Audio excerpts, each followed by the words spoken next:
Magandang umaga po sa bawat isa sa inyo. Yung devotion po natin ngayon, ipo-post ko po mamaya ng mga,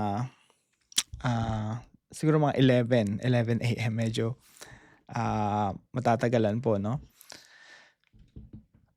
Ngayon po kasi ay gumising ako kanina ng 3:00. So ngayon po ay 4:00 na and, prepare ko po yung devotion. Normally po kasi, maaga akong nagpre-prepare. Pero ngayon ngayong week na 'to, sobrang busy po talaga kasi exam week namin. Um, you know, ngayon ko lang ngayon ko lang talaga naramdaman yung pagod. Iba yung adrenaline rush ko nitong nakaraang linggo.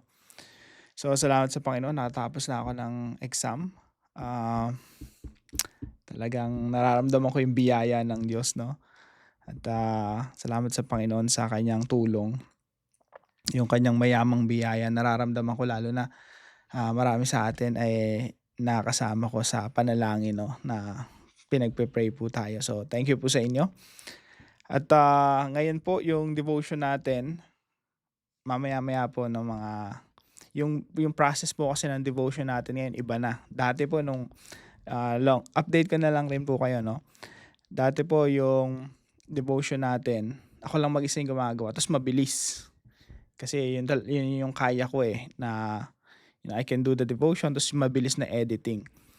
Pero ngayon po kasi mahaba na yung process 'no, ta's yung proseso ng pag-e-edit, mahaba na rin po. Ang maganda po nun mag-improve nung mga videos natin at, yun ang mas visual. Salamat sa Panginoon 'no, tuloy-tuloy yung improvement natin sa ginagawa natin na ito. Iniisip ko rin minsan, kailan ba ako kailan ba ako hihinto sa paggawa ng devotion? Um, I don't know, hindi ko alam exactly. Pero may mga pinagpe-pray ako na sana ma-accomplish ko. Ta's kapag niloob ng Panginoon, ibinigay ng Diyos sa atin, yun puwede na tayong maybe 'no, puwede nating hintuin devotion natin. Baka iba na yung pumalit or maybe it's a group effort, I don't know, hindi ko alam yung future. Or puwedeng sabihin ni Lord, "Okey, gawin mo 'yan for the rest of your life," 'no? Okey lang din naman sa'kin. Pero alam niyo po yung video production o yung paggawa ng devotion, mahabang proseso siya at, lalo na ginagawa pa siyang video 'no. So, minsan may pagkakataon talaga na ganito. Ah, May klase po ako kahapon. Right after ng class ko, meron po tayong, online class 'no, na paano maintindihan yung buong Bible. So, ang kaya ko lang pong i-accommodate for now ay, 95 people. Pero sa susunod po, kung loloobin ng Panginoon, puwede po tayong mag-open pa ng isa pang class.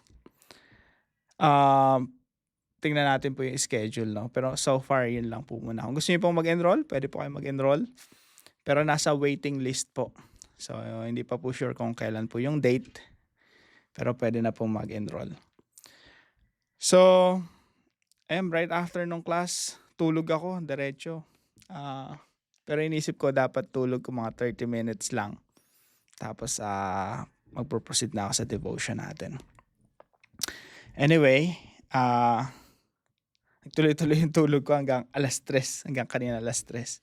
Ta's ngayon ay 4:00 na. So, ayan, meron po akong gustong i-share sa inyo. Sabi ko, okay, I'll take this opportunity na i-share sa inyo 'tong prayer na ito. Prayer po ito na first time kong napakinggan sa isa kong teacher 'no. Tapos ang lakas ng impact niya sa'kin.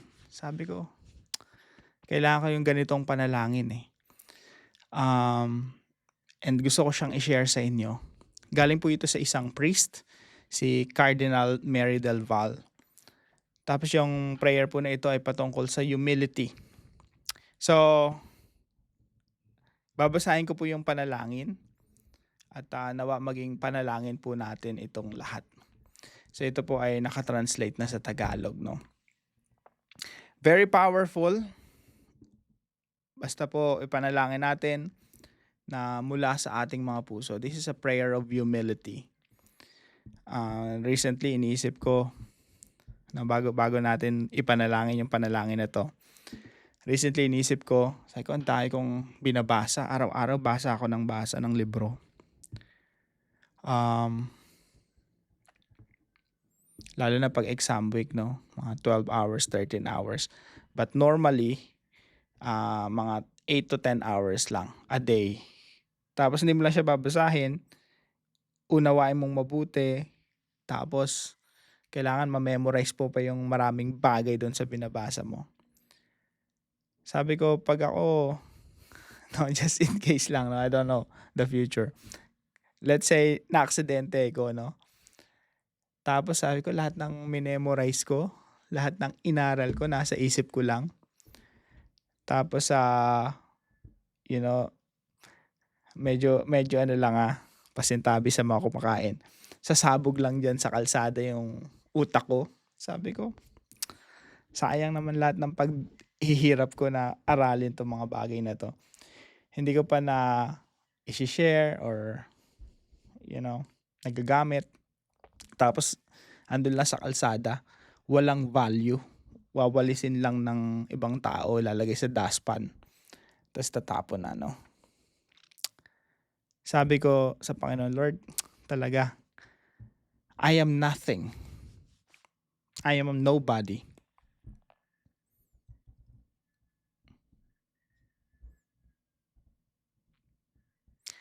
Without Jesus Christ, we are nothing. No? Kahit ano pang na-achieve mo, kahit sino ka pa, lahat tayo mamamatay. Kahit yung pinakamatalinong tao na, at least yung mga hindi nagsulat, no? Nabuhay sa mundo and they're gone, they're forgotten. Wala nakakaalala sa kanila. So apart from God, we are nothing. Wala talaga tayong may pagmamalaki dito sa mundo, no? Kahit yung mga effort natin, kung ginagawa natin yung nabubuhay tayo dito sa mundo, todo buhos yung, yung effort natin sa isang bagay, talagang nothing eh. Wala pa rin kabuluhan yon kung wala tayo sa Diyos. Ang Diyos yung nagbibigay sa atin ng significance. Ang Diyos yung nagbibigay sa atin ng halaga, ng worth, ng value. Kaya kailangan talaga nating magpakumbaba tayong mga tao, no? So, ipanalangin po natin itong panalangin na ito. Samahan niyo po ako. O Jesus, maamo at mapagpakumbaba ang puso. Pakinggan mo ako. Mula sa pagnanais na ako'y parangalan, iligtas mo ako. Mula sa pagnanais na ako'y mahalin, iligtas mo ako, O Jesus. Mula sa pagnanais na ako'y itaas at dakilain, iligtas mo ako, O Jesus. Mula sa pagnanais na ako'y igalang, iligtas mo ako, O Jesus. Mula sa pagnanais na ako'y purihin, iligtas mo ako, O Jesus. Mula sa pagnanais na ako'y piliin higit sa iba, iligtas mo ako, O Jesus. Mula sa pagnanais na ako'y hinga ng payo, iligtas mo ako, O Jesus. Mula sa pagnanais na ako'y sang-ayunan, iligtas mo ako, O Jesus. Mula sa takot na ako'y mapahiya, iligtas mo ako, O Jesus. Mula sa takot na ako'y hamakin, iligtas mo ako, O Jesus. Mula sa takot na ako'y pagsabihan at sawayin. Iligtas mo ako, O Jesus, mula sa takot na ako'y siraan. Iligtas mo ako, O Jesus, mula sa takot na ako'y malimutan. Iligtas mo ako, O Jesus, mula sa takot na ako'y pagtawanan. Iligtas mo ako, O Jesus, mula sa takot na ako'y magawa ng masama. Iligtas mo ako, O Jesus, mula sa takot na ako'y pagdudahan. Iligtas mo ako, O Jesus, na ang iba'y mahalin ng higit kaysa akin. Jesus, ipagkaloob mo sa akin ang biyayang naisin ito. Na ang iba'y parangalan ng higit kaysa akin. Jesus, ipagkaloob mo sa akin ang biyayang naisin ito. Na sa paningin ng mundo, ang iba'y umangat at ako'y bumaba. Jesus, ipagkaloob mo sa akin ang biyayang naisin ito.